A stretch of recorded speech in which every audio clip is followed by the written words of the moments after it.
Nous sommes le jeudi 4 juin 2026 et nous vous souhaitons la bienvenue à la méditation, notre réflexion sur la parole de Dieu que vous avez exclusivement sur Espérance TV. Alléluia. Alors, le texte de ce jour sera 2 Samuel 7, versets 1 à 17. 2 Samuel 7, versets 1 à 17. Il est bon de louer Dieu, de célébrer son nom. Nous sommes au premier jeudi du mois de juin. C'est une grâce d'être encore au rang des vivants et c'est pourquoi il faut lui dire merci pour tout ce que Dieu a fait. Oui, le Dieu que nous servons est un Dieu qui est fidèle. Donc nous voulons aussi lui recommander ce mois afin qu'il nous conduise, qu'il nous inspire, qu'il nous instruise, qu'il nous guide, qu'il nous dirige, qu'il nous oriente tout au long de ce mois et que sa présence soit manifeste, que nous puissions aller de victoire en victoire, de gloire en gloire, de succès en succès et de triomphe en triomphe au nom de Jésus. Nous allons prier et confier ce moment entre les mains du Seigneur. Père très saint, nous te sommes infiniment reconnaissants. Oui, être reconnaissant pour tout ce que tu fais. Oui, comment ne pas te dire merci? Comment ne pas te dire merci pour tout ce que tu as rendu possible? Et nous voici à ce mois, nous voulons parler à ce mois. Que ce mois soit un mois de faveur, de grâce. Que la pluie de l'arrière-saison, Seigneur, tombe sur la vie de tes enfants éternels là, que tout ce qui était impossible devienne possible en ce mois, que tout ce que l'ennemi avait gardé par devers lui, Seigneur, tu nous arroses de cela maintenant au nom de Jésus. Père, merci pour ce temps, conduis, inspire et instruis-nous. Au nom de Jésus, nous avons prié. Amen. Alléluia, que le nom du Seigneur soit béni. Alors, notre texte de base, selon les lecteurs de la Bible, c'est 2 Samuel, chapitre 7, les versets 1 à 17, que nous allons lire ensemble. Lorsque le roi habita dans sa maison et que l'Éternel lui eut donné du repos, après l'avoir délivré de tous les ennemis qui l'entouraient, il dit à Nathan le prophète, « Vois donc, j'habite dans une maison de cèdre, et l'Arche de Dieu habite au milieu d'une tente. » Nathan lui répondit au roi, « Va, fais tout ce que tu as dans le cœur, car l'Éternel est avec toi. » La nuit suivante, la parole de l'Éternel fut adressée à Nathan. « Va, dire à mon serviteur David, ainsi parle l'Éternel. Est-ce toi qui me bâtirais une maison pour que j'en fasse ma demeure? Mais je n'ai point habité dans une maison depuis le jour où j'ai fait monter les enfants d'Israël hors d'Égypte jusqu'à ce jour. J'ai voyagé sous une tente et dans un tabernacle.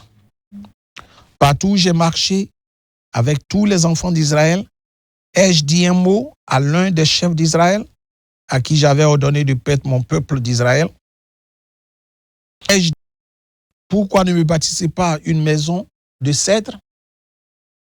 Maintenant, tu diras à mon serviteur David, ainsi parle l'Éternel des armées. Je t'ai pris au pâturage derrière le brebis pour que tu sois chef sur mon peuple, sur Israël. J'ai été avec toi partout où tu as marché. J'ai exterminé tous tes ennemis devant toi. J'ai rendu ton nom grand comme le nom des grands qui sont sur la terre. J'ai donné une demeure à mon peuple, à Israël, et je l'ai planté pour qu'il y soit fixé et ne soit plus agité, pour que les méchants ne l'oppriment plus comme auparavant, et comme à l'époque où j'avais établi des juges sur mon peuple d'Israël. Je t'ai accordé du repos en te délivrant de tous tes ennemis. Et l'Éternel t'annonce qu'il te créera une maison. Quand tes jours seront accomplis et que tu seras couché avec tes pères, j'élèverai ta postérité après toi. Celui qui sera sorti de tes entrailles, et j'affermirai son règne. Ce sera lui qui bâtira une maison à mon nom, et j'affermirai pour toujours le trône de son royaume. Je serai pour lui un père, et il sera pour moi un fils.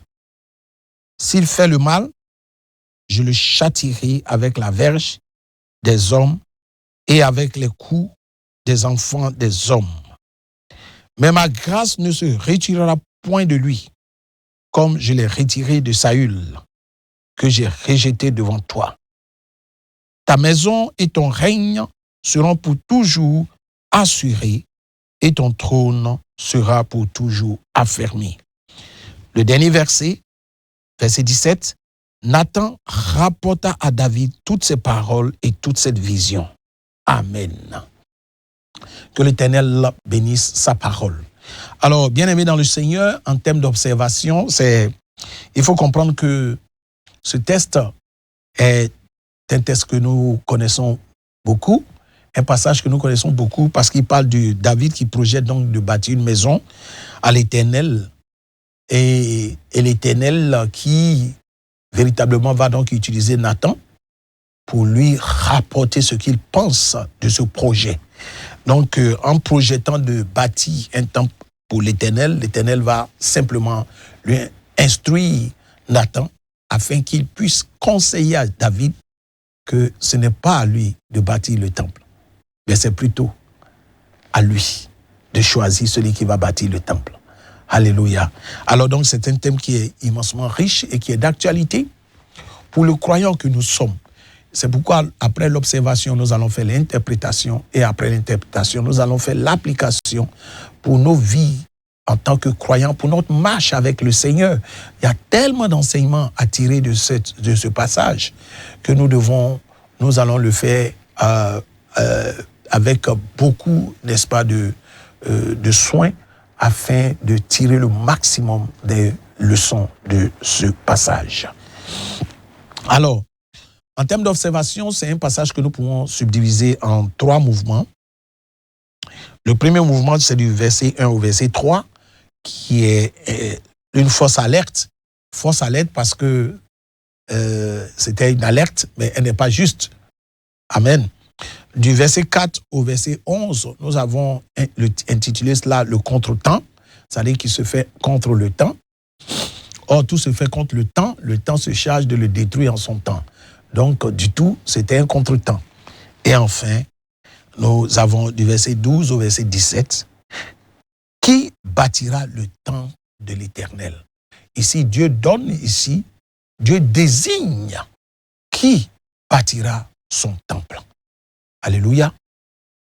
Alors, si nous revenons à la première partie qui consiste à la fausse alerte, la Bible dit que lorsque le roi habita dans sa maison, si vous remarquez très bien,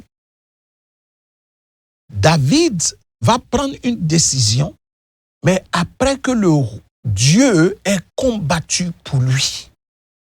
Et par reconnaissance à Dieu, David, qui aime Dieu, dont le cœur bat pour Dieu, va se rendre à une réalité soudaine. Il dit, vois donc, j'habite dans une maison de cèdre et l'arche de Dieu habite au milieu d'une tente. David constate que l'Éternel l'a délivré et lui a donné du repos. L'Éternel l'a délivré de tous ses ennemis qui l'entouraient. Et lui ayant donné du repos, lui, David, dans la maison où il habite, c'est une maison qui a plus, je vais dire, d'eau, parce que quand on parle du bois de cèdre, ça implique la qualité, n'est-ce pas, de son palais.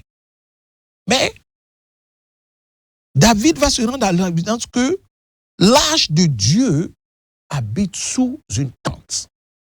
Il va trouver cette situation injuste. Parce qu'en fait, voici un homme qui sait que lui, il dépend de Dieu. Et Dieu l'a béni. Et il estime qu'en retour, ce qui manifeste la présence de Dieu dans la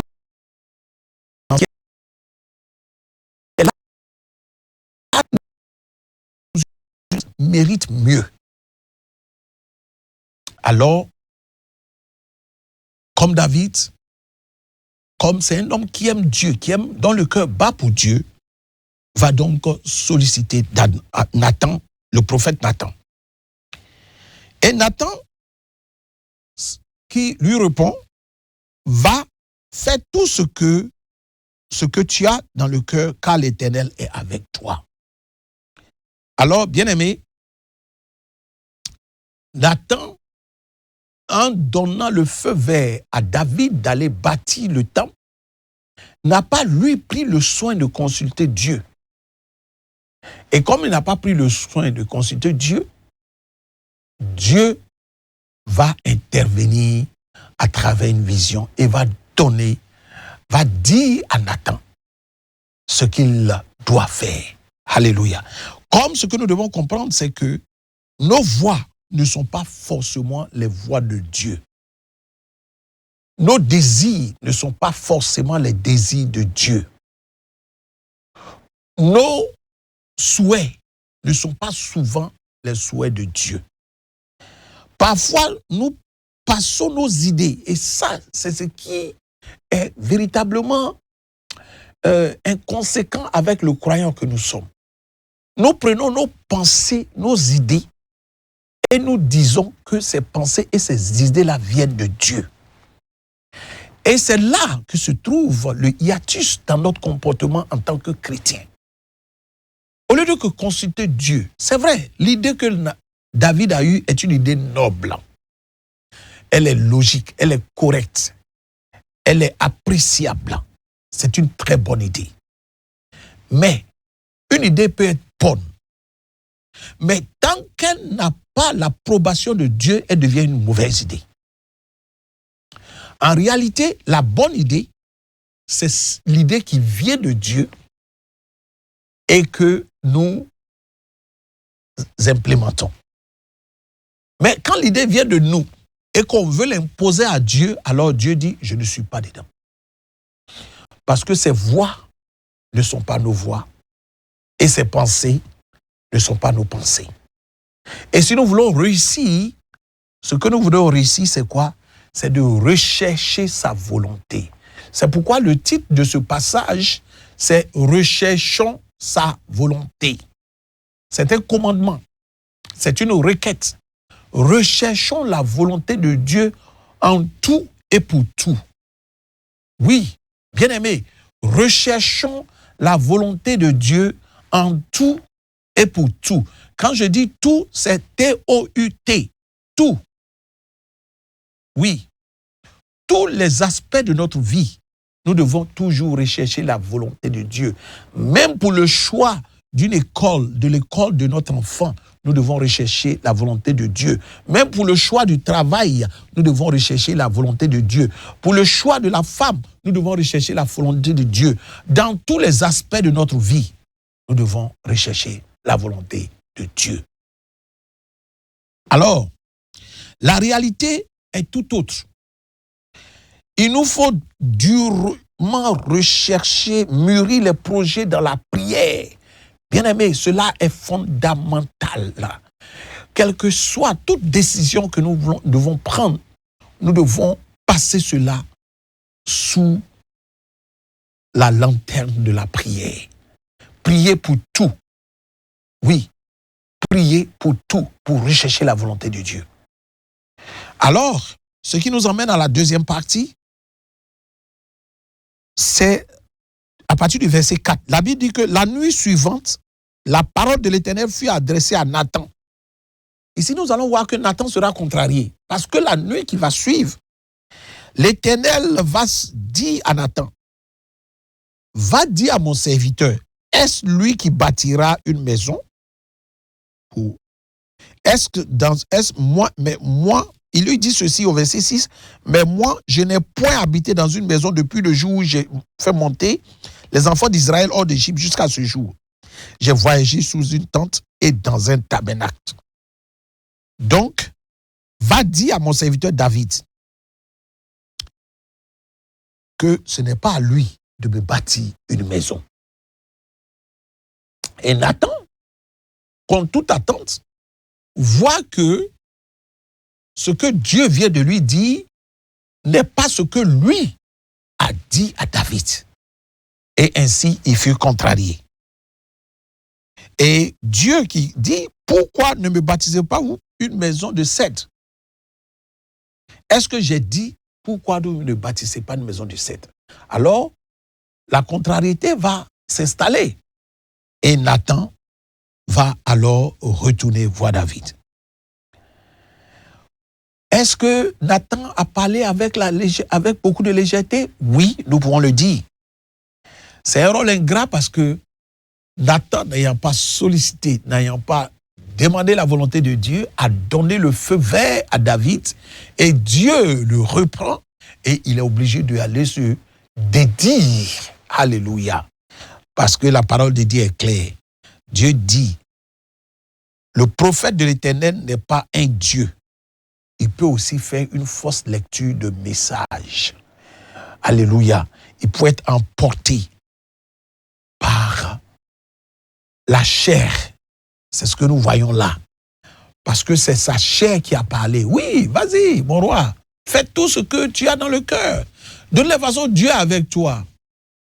Nathan aurait dû solliciter dans la prière la volonté de Dieu. Alléluia. Alors, Dieu, il est le seul qui est à l'abri de l'erreur. Bien-aimé, si tu t'es trompé en tant qu'homme, ajuste-toi, parce que c'est possible, parce que tu n'es pas un Dieu.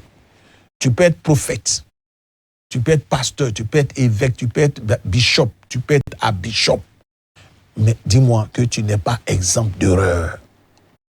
Le seul qui n'est pas un homme pour mentir, ni le fils d'un homme pour se repentir, c'est Dieu lui-même.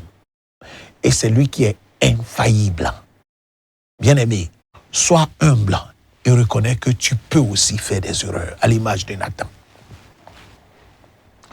Et la dernière partie, c'est le troisième mouvement donc, du verset 12 au 17, qui bâtira le temple de l'Éternel.